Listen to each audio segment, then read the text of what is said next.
trouble and death in the Middle East. The fighting erupted quickly when Syrians allegedly fired on Israeli farmers operating tractors. Israel used tanks, mortars, and aircraft to counterattack. Israeli Premier Levi Eshkol said, friendly foreign powers will understand the situation.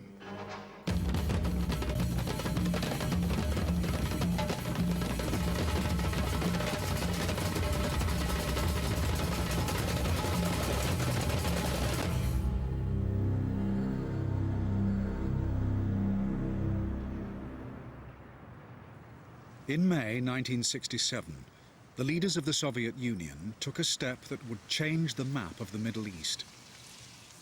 The losers would be their own allies. It all began with a false report from Soviet intelligence. Anwar Sadat, Speaker of the Egyptian Parliament, was in Moscow for talks with Soviet Prime Minister Kosygin. This was a routine contact between a client state and its superpower ally. Sadat was seen to his plane by the deputy foreign minister. При проводах Садата Семенов отозвал Садата в сторону и сообщил ему о факте концентрации израильских войск на сирийской границе. Естественно, имея в виду, что Садат немедленно передаст эту информацию Насеру. Egypt's president, Gamal Abdel Nasser, was the hero of the Arab world. If Israel was massing troops on Syria's border, Nasser would be expected to act. He sent for his chief of staff and instructed him to find out what the Israelis were up to. رحت الجبهة السورية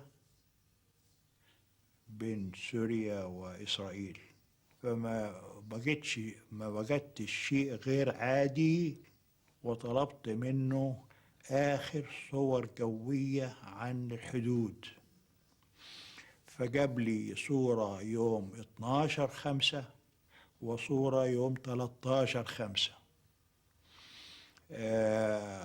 بحثت في الصورتين فلم أجد شيء. البعثة العسكرية لم تجد ما يؤيد التقرير السوفيتي. إنما أيضا جه ما يؤكد من جانب السفير السوفيتي مرة أخرى إنه التقرير ده صحيح وإن المخابرات السوفيتية ما زالت مصممة على إنه هناك حشود وإن الموقف خطير.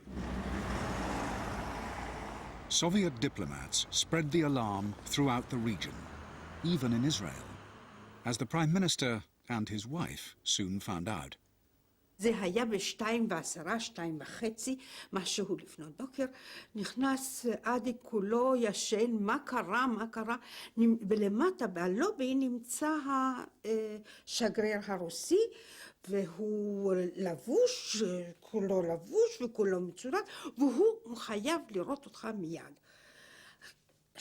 כששאל אותי אשכול, נו, מה עושים? אז אמרתי לו, מה שעושים, מקבלים אותו בפיג'מה. Чувахин посетила школу ночью, передал ему телеграмму Косыгина, и Школ тут же сразу сказал, что он готов встретиться с советским руководством для обсуждения ситуации в регионе.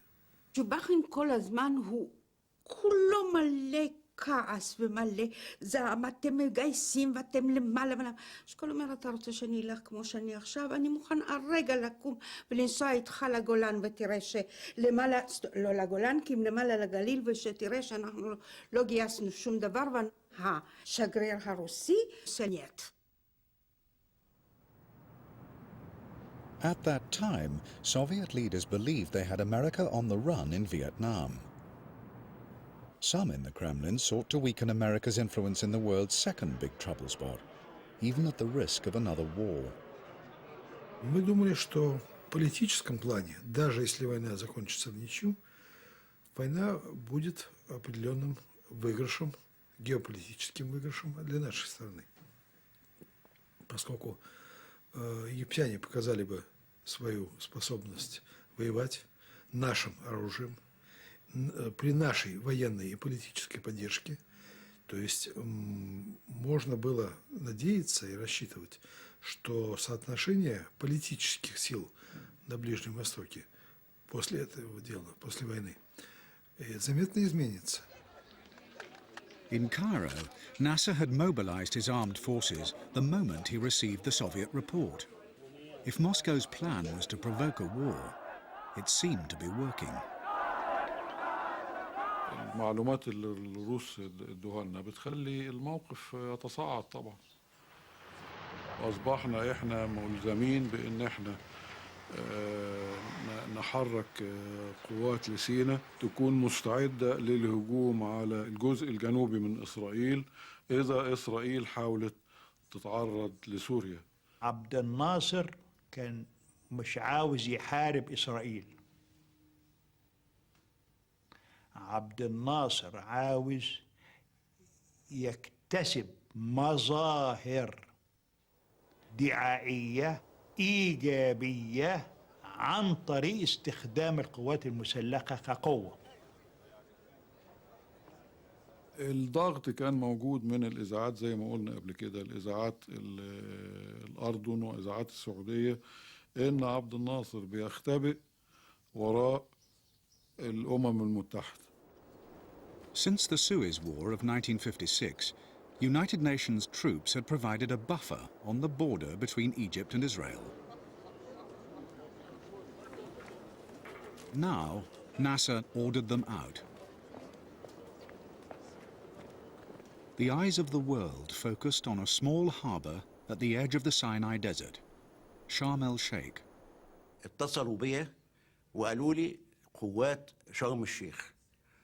فقلت لهم سحب قوات شرم الشيخ معناه هنحط قوات تحمي العلم المصري. مفروض ان احنا نقفل القنال. قفل القنال معناه الحرب. A blockade at the Straits of Tiran would amount to a declaration of war, because the Straits, at the foot of the Gulf of Aqaba, controlled Israel's only trade route to the eastern half of the world. أهلا وسهلا، إحنا مستعدين للحرب. قواتنا المسلحة خليج العقبة يمثل المياه الإقليمية بتاعتنا المصرية، ولا يمكن بأي حال من الأحوال إن إحنا نسمح للعلم الإسرائيلي أن يمر في خليج العقبة. بيهددوا بالحرب اليهود. بنقول لهم أهلا وسهلا، إحنا مستعدين للحرب. لا يمكن بأي حال من الأحوال أن نتنازل عن حق من حقوقنا. هذه المياه هي مياه إقليمية.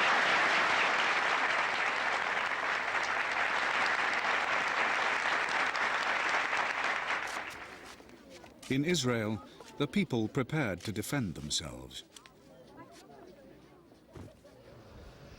Their Prime Minister, Levi Eshkol, summoned his cabinet and military commanders.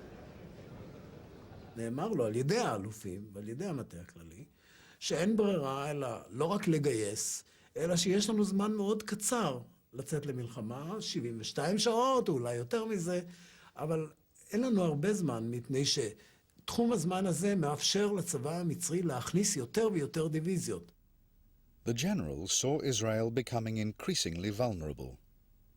The Chief of Staff, General Rabin, was very worried. He smoked a great number of cigarettes, and he ate nearly all the nuts and raisins in the little basket there. The foreign minister cautioned them against rushing into war. I said there should still be some attempt to avoid it by exercising warnings and pressures upon the Egyptians. And then Mr. Eshkol sent me a note saying, "What are you doing here?" Prime Minister Eshkol dispatched his foreign minister to seek the help of Israel's key allies. As soon as he arrived in Washington, with Ambassador Gideon Raphael, the foreign minister was handed a telegram. Those were instructions signed by Prime Minister Eshkol that he should put as a main point in his discussion with Secretary of State and the President the fact that we have information that within the next 24 hours Egypt is going to attack Israel. I said to Gideon, this sounds crazy to me. It simply doesn't fit in with anything that I've been hearing. The Prime Minister's telegram had been beefed up by the Chief of Staff, Yitzhak Rabin, to exaggerate the Egyptian threat. According to Israel's own intelligence reports, Egypt's forces were not about to attack. The telegram went on to order the foreign minister to seek an immediate pledge of military support from the Americans. The weakening effect on my mission was cannot be exaggerated. First, we were showing panic. Second, we were asking for something which you should never do in diplomacy. Never ask your interlocutor for something which he is objectively unable to do. I said, disregard it and continue on the line with which you have gone. He said, how can I? I'm the foreign minister. My prime minister sends me instruction, because at the end of the telegram was said, don't ask back. Don't argue. I've been asked by my government to explore what these governments intend to do in order to reopen this international waterway to a situation of law. What do you want the United States to do, sir? Well, I've come here really to find out what the United States intends to do. President Lyndon Johnson was informed of the foreign minister's telegram. The president had said to Dean Rusk and me, and I'm going to speak rather crudely, get Eban in here, into the family quarters of the White House, so we can work him over.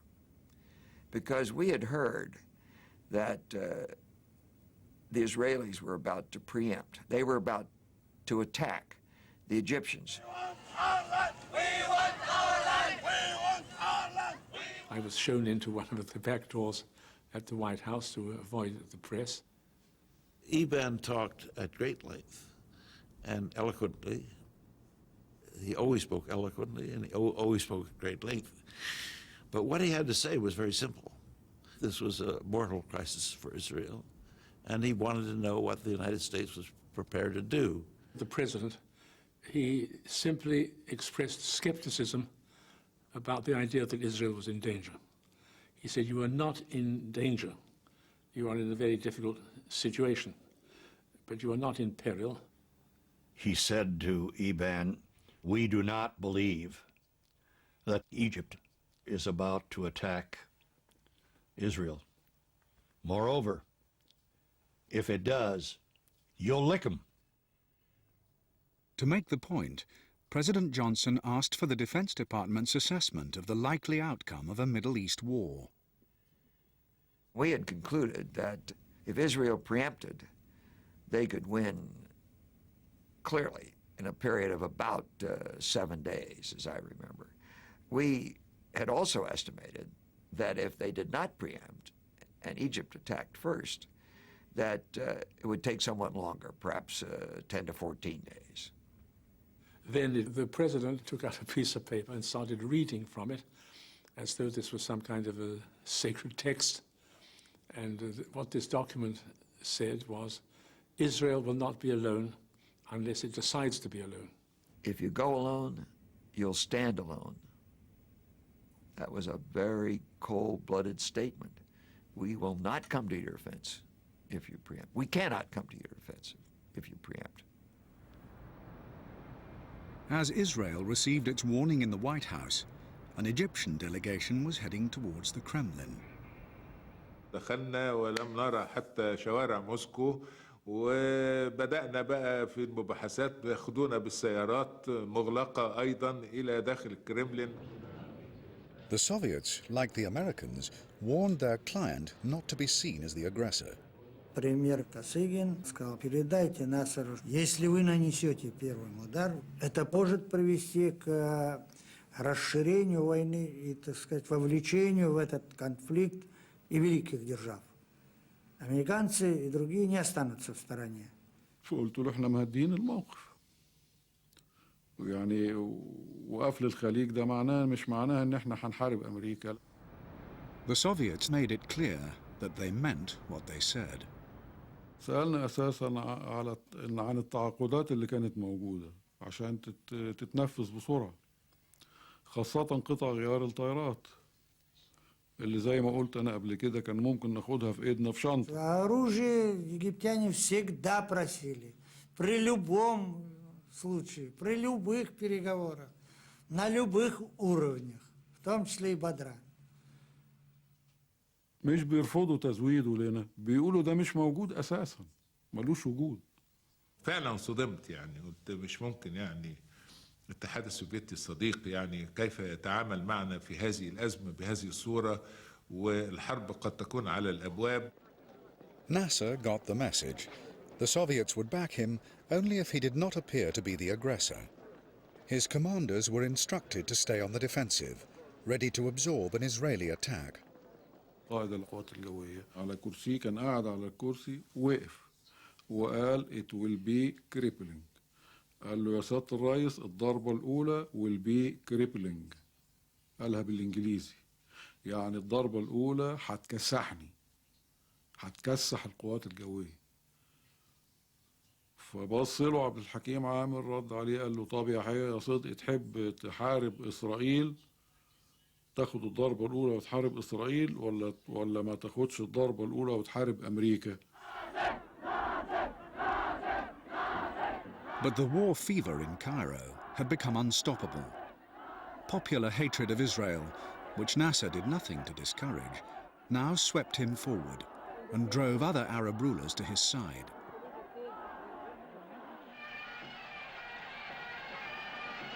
Even King Hussein of Jordan, for years at odds with Nasser, decided he could no longer stand aloof. I told my generals that I'm very afraid a war is imminent. If it does occur, I'm very concerned with the results. We in Jordan are probably the prime target. So in the morning I got into my aircraft and flew to Cairo. And I was met by the president. I was in military fatigues with my gun on, and he said, well, I see you're carrying a gun. I said, I've been like that for the last few days with my troops. And then he made a strange remark. What would happen if we suddenly took you prisoner and denied all knowledge of your arriving in this country? King Hussein did not reply to this threat. He signed a mutual defense treaty with President Nasser and agreed to put his army under Egyptian command. We were on the verge of a war. Therefore, any reservations I had in the past to any troops coming into Jordan were removed as far as I'm concerned. So Israel faced the prospect of war on three fronts: from Jordan in the east, from Syria in the north, and from Egypt in the south.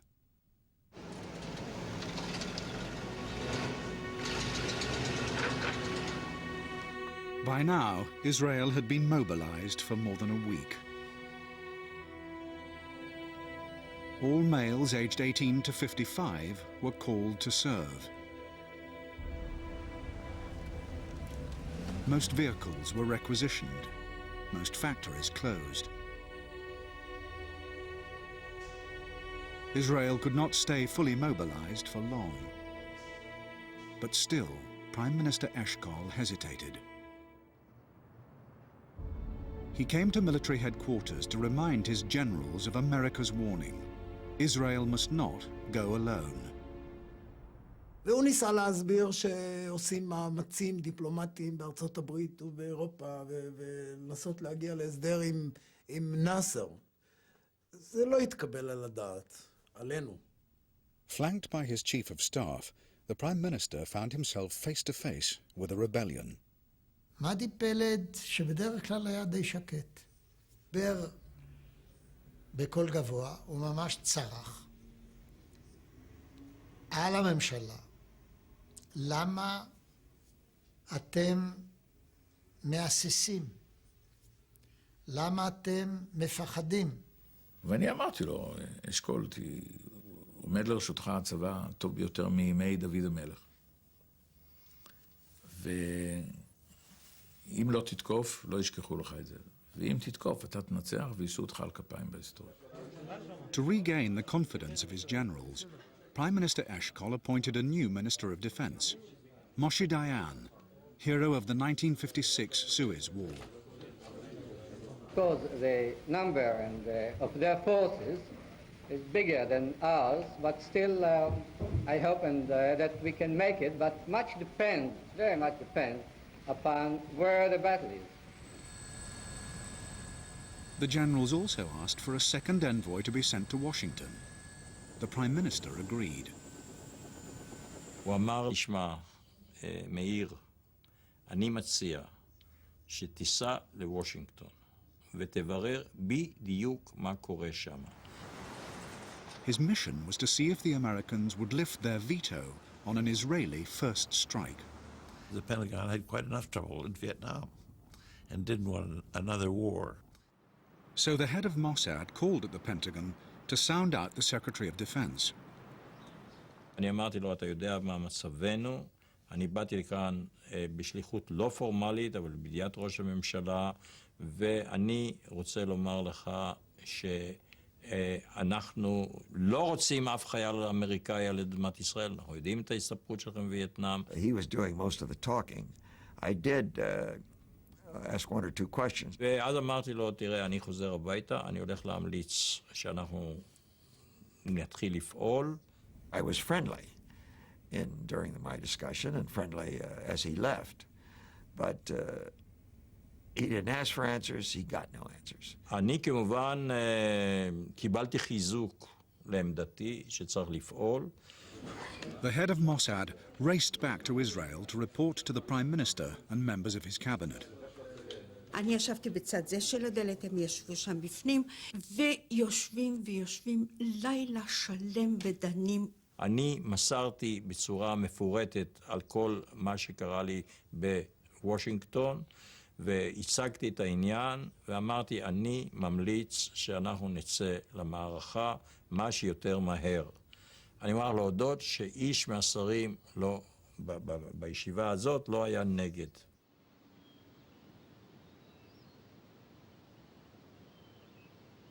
ואז כמו שתמיד היינו עושים את אותם הסיבובים המסוימים הללו, פתאום אשכול מתחיל לבמבם. לא הייתה לו אוזן לאשכול, הוא היה מזייף כל דבר, והיה לו איזה שיר חסידי שתמיד הוא היה שר, לא יודעת מה. Der Rebbe hat gesucht, wer muss freilich sein, weil es kommen schwere Zeiten. Der Rebbe hat gesucht, wer muss freilich sein, weil schwere Zeiten willkommen. ואז אני שואלת אותו, מה קורה, חביבי?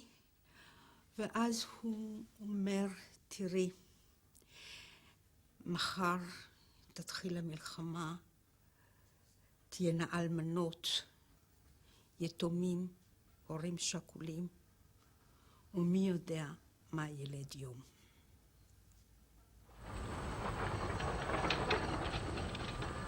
The generals chose first light on Monday the 5th of June as the time for the attack.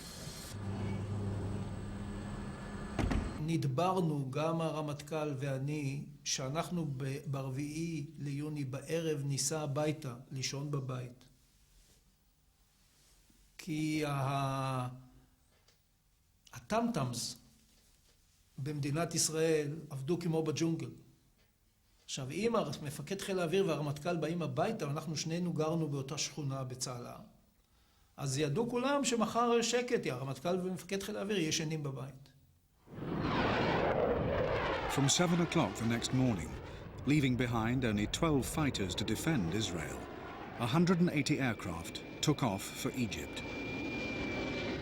The target was 45 minutes away.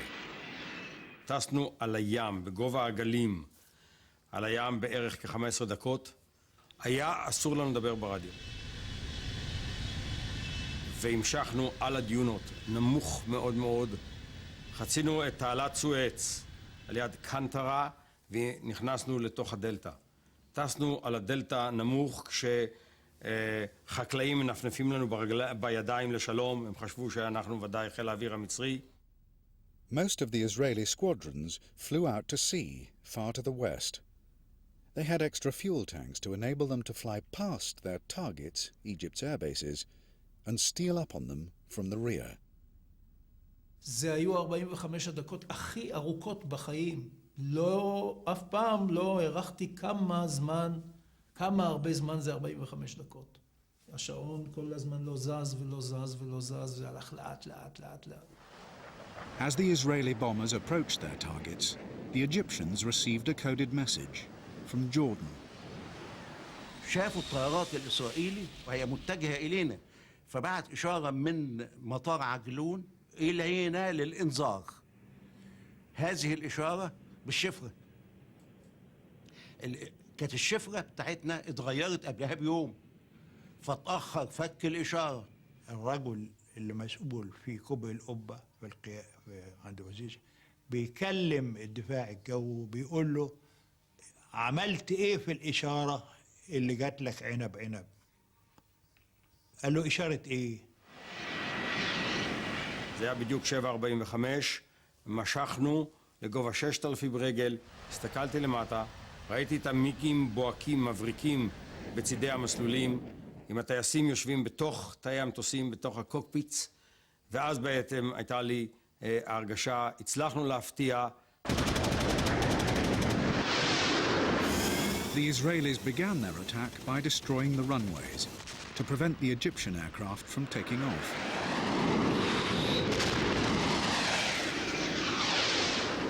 The few that did get off the ground were no match for the Israeli fighters.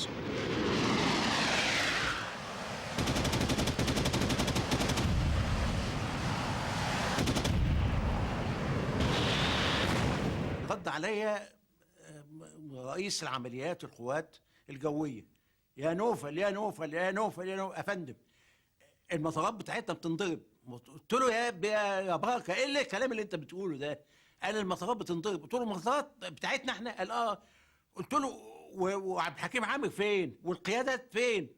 قال لي وسينا بتنضرب رخرة كمان، وسينا رخرة، مطارات سينا رخرة بتنضرب. قلت له كله بينضرب يا بركة في وقت واحد، يا بركة اقول كلام تاني غير الكلام اللي انت بتقوله ده. قال كل المطارات بتنضرب.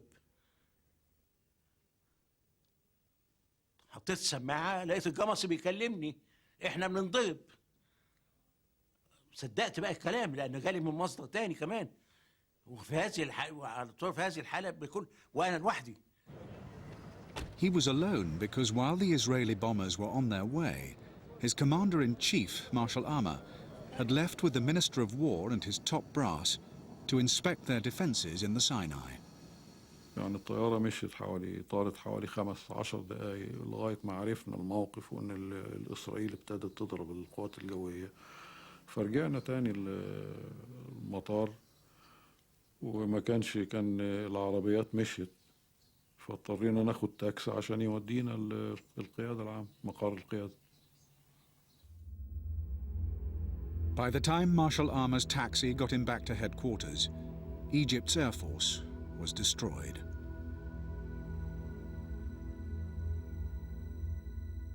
عبد الحكيم عامر ارتبك وبيقول للقائد القوات الجوية نفذ الخطة مضادة. جاوب صدقي محمود وقال له أنا مش قادر أنفذها لأن مفيش طيارات.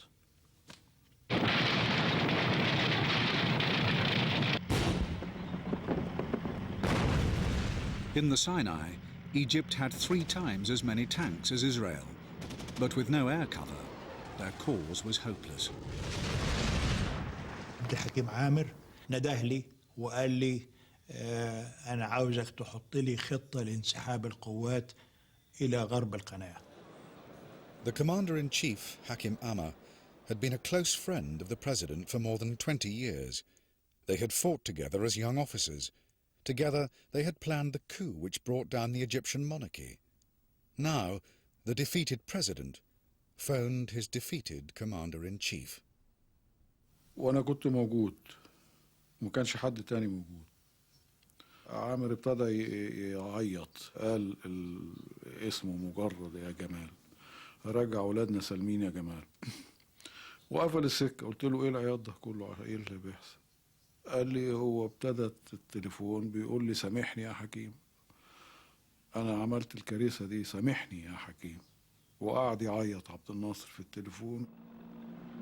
Marshal Amar didn't wait for the Chief of Staff's plan of retreat. He simply picked up the phone and gave the order himself. بعت إشارة لانسحب دون الأسلحة الثقيلة إلى غرب القناة. راحت مفتوحة. يعني إيه مفتوحة؟ Marshal Ammer's order would kill more Egyptians than the battle. With no plan, his retreating units could not give each other covering fire. The Israelis gave chase. היו טנקים שלנו שנסעו על הכביש, והם נסעו בין טנקים מצריים. מאות ואלפי כלי רכב וטנקים, כולם מותקפים מהאוויר ומותקפים מהיבשה, ומושמדים בוערים. זו תמונה נוראית. 338 Israelis were killed. Egyptian dead numbered 15,000.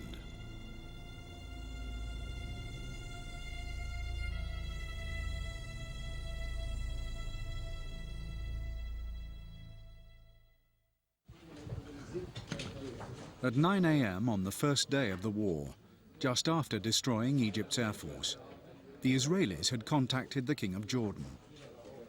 אמרנו לו, זה בינינו לבין המצרים. אני לא יודע אם הוא דיבר על זאת. אם אתה לא תיכנס לעניין, שום דבר לא יקרה. But the king felt he had to join the war against Israel because half his subjects were dispossessed Palestinians.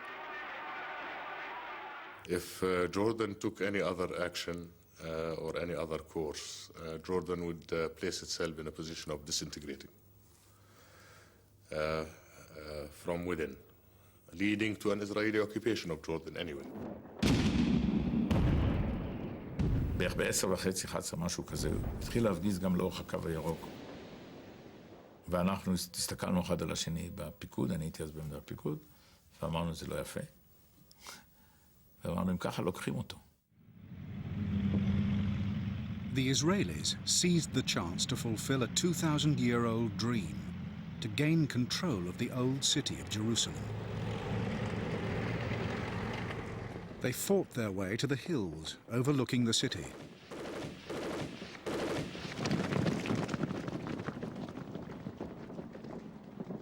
הסתכלנו למטה על העיר העתיקה, זה היה מראה פנטסטי.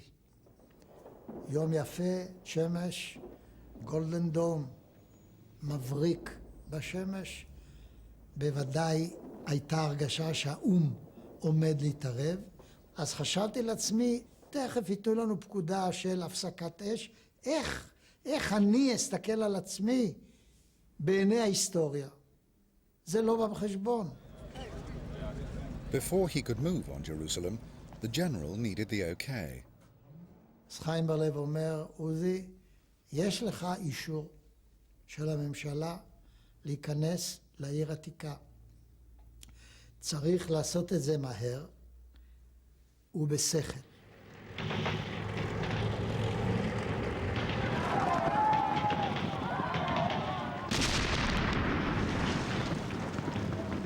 It took the Israelis 10 hours of street-to-street fighting to capture the city.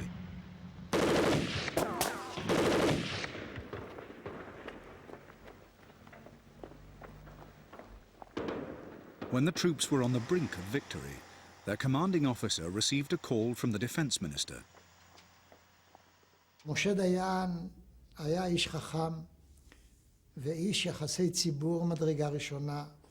הוא הודיע, אני בא לירושלים, תחכה לי. דיין בא, 10 עיתונאים וצלמים ומובי קאמרה, והוא רצה שהרגע של הכניסה שלו לעיר העתיקה, זה יהיה הרגע ההיסטורי הרשמי.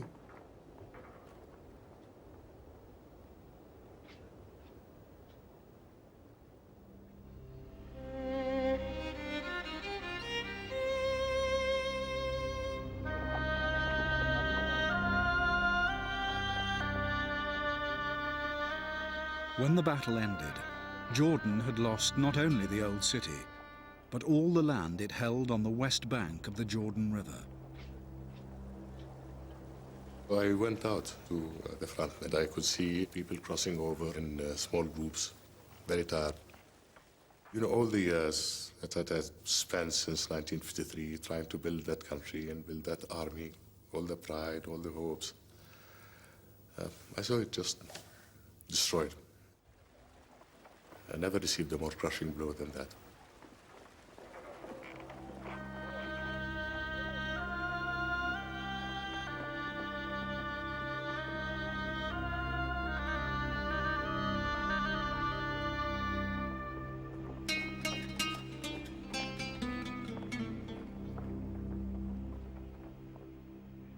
Mr. Prime Minister, does Israel wish any territory beyond the territory she now holds? No, sir. No, sir. We don't need any additional territory. We want only to develop this territory that we have. There is so much to put in energy and money and brain that we have a little.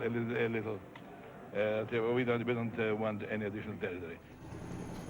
2 days later, Israeli forces did attack an additional piece of territory. With Jordan and Egypt disposed of, Syria became an irresistible target. תקפנו את רמת הגולן עם כל אמצעי הלחימה שהיו לנו, ובשביל לתת לך דוגמה למסיביות של המלחמה שעשינו שם, אנחנו הטלנו על רמת הגולן יותר פצצות מאשר על כל שדות התעופה המצריים ביחד. ב-12 שעות. גם רקטות וגם פצצות וגם נפלם וגם צליפה, כל אמצעי הלחימה שהיו לנו. The whole war had been sparked by a false Soviet report of a threat to Syria. Now that Israel was attacking the Soviets' ally, the war escalated. Word came through the hotline was up, and I didn't know what it was about because I thought that the war was pretty well over. Nevertheless, I went back immediately to the White House. The usual suspects were there, McNamara and the rest. And we had a rather hairy message from the Russians. The Soviets made very clear they would intervene militarily. And very likely they would not only turn Israel back from its attack on Syria, but they would join Syria in an effort to deal a mortal blow to Israel. It was a very, very dangerous situation.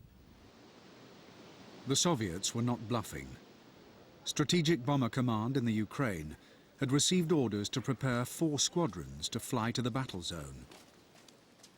Торопливость и спешка была почему-то неимоверная, и было очень серьезное предупреждение насчет того, чтобы ни в коем разе не допустить каких-либо потерь, потому что потеря тем самым любого самолета, она как бы может раскрыть вот суть и смысл и содержание, так сказать, наших налетов, нашей советской авиации. Но постольку вот, я говорю, надежд на то, что все это дело так пройдет незаметно, не было, поэтому пришлось вот делать вот так. The pilots were then ordered to leave behind all identification. Their aircraft were to be repainted in Egyptian colors. Красные звезды у нас одной краской, красной, как известно, рисуется, то там оказалось 4 цвета. 4 цвета, что, помнится, зеленый, черный какой-то, еще там тоже, кажется, красный. Вот такой вот. Не все было под руками, и все это тоже вызвало суматоху. In the White House Situation Room, President Johnson and his colleagues worked out their response to the Soviet ultimatum. The president sent a message on the hotline telling the Kremlin that he was using every means to get the Israelis to stop the war. This was not strictly true. The president could have picked up the phone to the Israeli Prime Minister. Instead, he phoned New York. United States Ambassador Goldberg asked me to come out into the lobby and to say to me, you must immediately announce that the fighting is over. This was not within the Israeli ambassador's power, so he asked his minister, Abba Eban, to phone the Prime Minister. But he was with his generals on the Golan Heights. ופתאום מצלצל באבן. תגידי לאשכול שיפסיקו את המלחמה מפני שהאום רוצה כך וכך ואלה מצלצלים כך וכך. טוב, אשכול מצלצל, אז אני אומרת לו, אשכול, איך זה? אז הוא אומר, זה יוצא מהכלל פה בגולן וזה, והנוף וזה וזה, ואיזה דברים ליריים ורומנטיים. אז אני אומרת לו, אשכול, אבן רוצה שתפסיקו את המלחמה מפני שהוא לא יכול, כי יש... זאת אומרת, לא שומע. אני אומרת, מה זה אתה לא שומע? הרי אני אומרת לך בפירוש, במאלו המילים שהוא אומר שהוא לא יכול, הוא הכל... לא שומעים, הקו לא טוב, הקו לא טוב, לא שומעים, לא שומעים, אני אבוא הביתה, נדבר. וככה וככה 10 פעמים, ובסוף הבינות שמה שהולך שם, היו צריכים עוד לגמור כמה קילומטרים. The Israelis pressed on into the Golan and encountered no Soviet forces, thanks to the Americans, who had devised a postscript to President Johnson's hotline message. He asked McNamara what distance from the Syrian coast the fleet, American fleet, was at the time, and he said 100 miles. It was steaming toward Gibraltar on a training exercise. We turned it around. And the president said, move them to within 50 miles, knowing that the fleet was shadowed by Soviet electronic ships, and they would know them directly. That was also part of the message. Так что этого вторжения, такого из-за угла, анонимного, что ли, не получилось, ну и слава Богу. The Israeli government waited until their forces had achieved their objective before giving the order to halt. A colleague of mine from the Foreign Ministry in Jerusalem called me to give me the text of an agreed statement on ceasefire. Israel accepts any proposal made by General Bull for the implementation of the Security Council ceasefire resolution and the arrangements for the supervision of the ceasefire. I read this statement, slowly translating it from Hebrew into English, and that was the end of the war.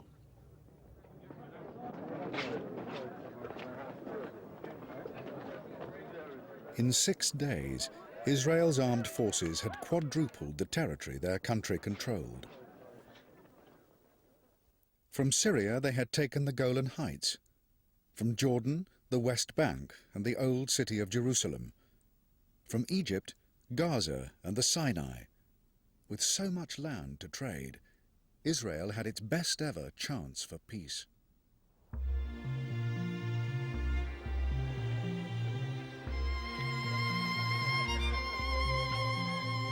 Israelis flocked to the old city. To these people, the idea of returning it to the Arabs was unthinkable. For us, the central issue was the United Nations meeting, because all Israelis were scared to death by the prospect that what happened in 1956, when the joint American-Soviet pressure chased us right out of our gains, people felt that this was going to happen again.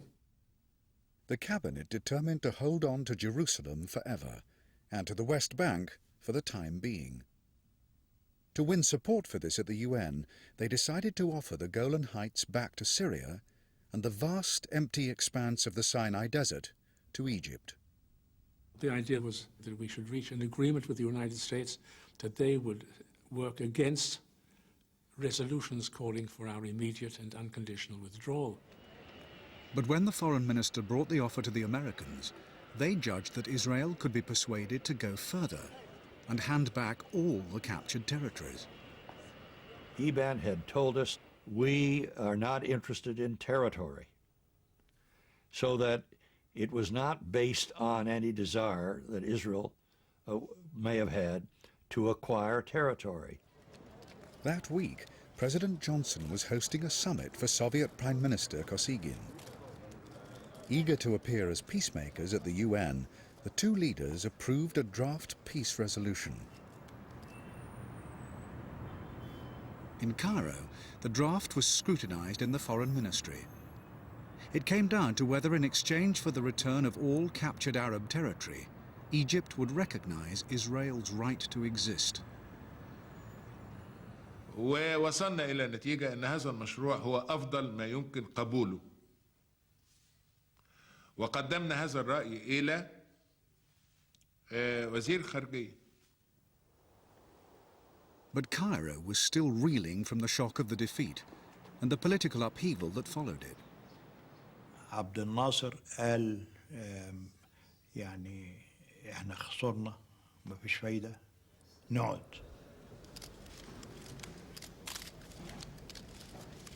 لقد قررت أن أتنحى تماما ونهائيا عن أي منصب رسمي وأي دور سياسي وأن أعود إلى صفوف الجماهير أؤدي واجبي معها كأي مواطن آخر.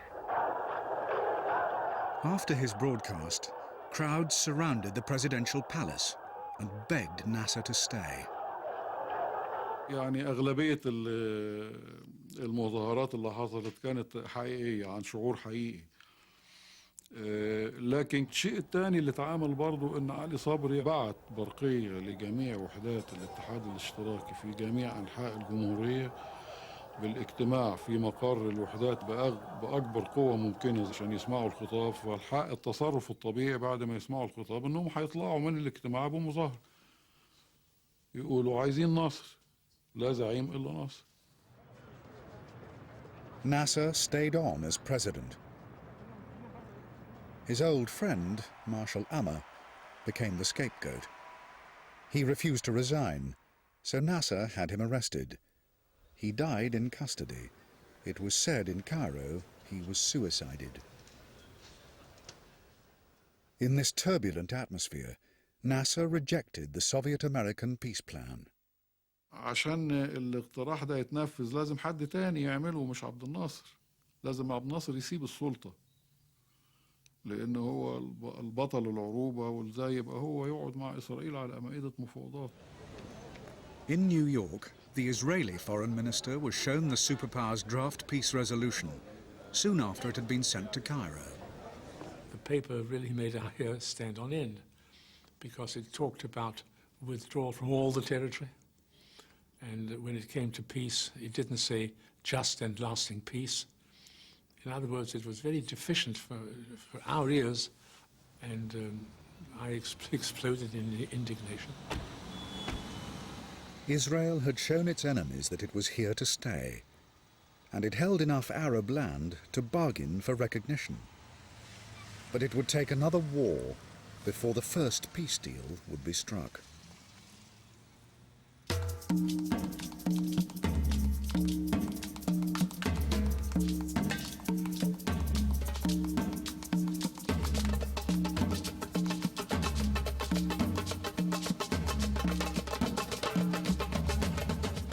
Jeremy Bowen's documentary from 2008 examines the events leading up to the Israeli War of Independence in 1949 and its impact on Jewish-Arab relations. The Birth of Israel, watched now on BBC iPlayer.